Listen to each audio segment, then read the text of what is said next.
Today I want to talk about a very important court ruling. It came from the Supreme Court of India. It was written by Justice D Y Chandrachud. This judgment is about disability rights. It is a powerful statement. It says that people with disabilities deserve to live full lives. They deserve to live with dignity. This ruling is not just a piece of paper, it is a promise. It is a promise from the highest court in the land. It tells us that our country must do better. It must become a place where every single person is included and respected, no matter their body, their mind. Justice D Y Chandrachud is a name many people know. He is a senior judge on the Supreme Court. He is known for his work on human rights. He often writes judgments that are long and detailed. But his main goal is always to protect the rights of ordinary people. He believes in equality. He believes in justice for all. This is why his words carry so much weight. When he speaks about the rights of people with disabilities, he is speaking about the soul of our Constitution. He is reminding us that a fair society is one that leaves no one behind. The case before the Supreme Court was not about one person. It was about a big idea.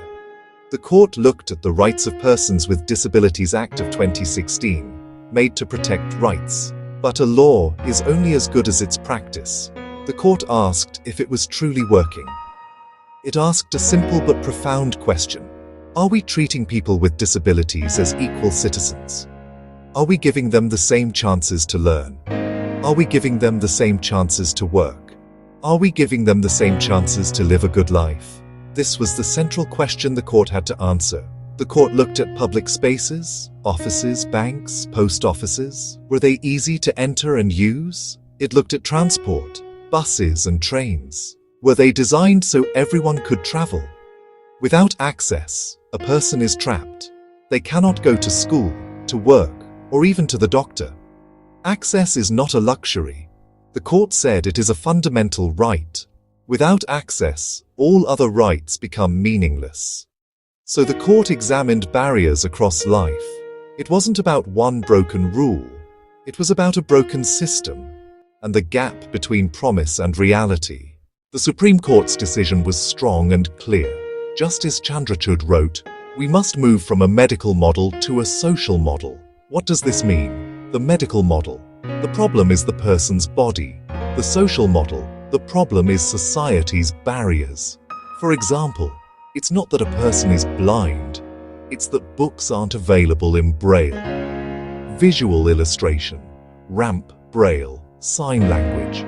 Focus on changing society, not fixing the person. This is a big shift. It places the duty on government and the public to make the world inclusive. The judgment laid down key principles. First, non-discrimination. You cannot treat someone differently just because they have a disability. That's against the law. This applies to everything. Getting a job, renting a house, getting a loan from a bank. Treating everyone the same isn't always enough. Sometimes you must do something extra to make things fair. This is called reasonable accommodation. Example, a larger screen computer. This is not a favor, it is a duty. Another key point, universal design. New buildings, products and services should be usable by everyone from the start. This judgment matters deeply because it gives power to people. For a long time, people with disabilities have had to fight for basic rights, told their needs were too expensive or too difficult. This ruling changes that. It says their rights are not negotiable. They are protected by the law. Now someone can point to a Supreme Court judgment and say, "The law is on my side. You must make this place accessible." This gives them a strong voice, turning a request for help into a demand for justice. The judgment is also a guide, a roadmap for action for schools, employers, architects and builders. It removes excuses and makes responsibilities clear. Living in a world not built for you is exhausting and lonely. This judgment says, you matter. Your rights are important. Your dignity is protected. A young man who is blind wants to take a bank exam. Before, the bank might say the software isn't accessible. Now, because of this ruling, he can demand reasonable accommodation. That small change can alter the course of his life, from unemployment to a good career. This isn't abstract law. It's about opening doors that were once shut. This really matters.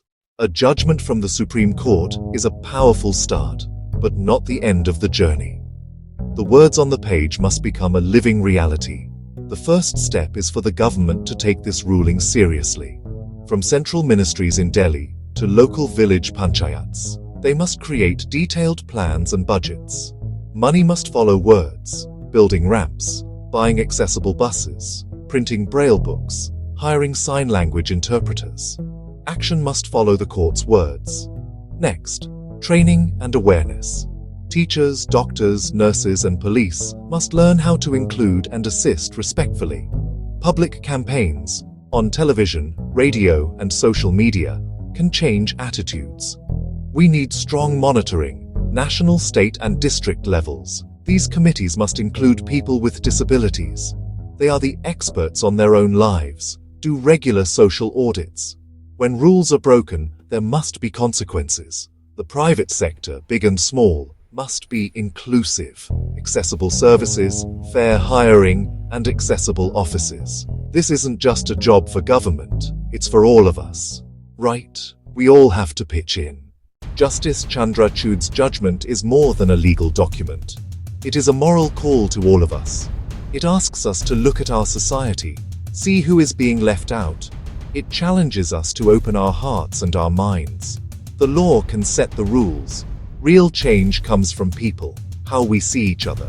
Disability is a natural part of human life, nothing to fear or pity, but to understand and include. A society is measured by how it treats its most vulnerable members. This ruling reminds us of that. You don't have to be a lawyer or an activist. Start in your own neighborhood. Is there a ramp? Can a wheelchair get inside? If not, ask politely. Write a letter. Mention this Supreme Court judgment. Small acts create big ripples of change. When you see someone struggling, offer help, but always ask first. May I help you? Don't assume. Be respectful. Talk to your school.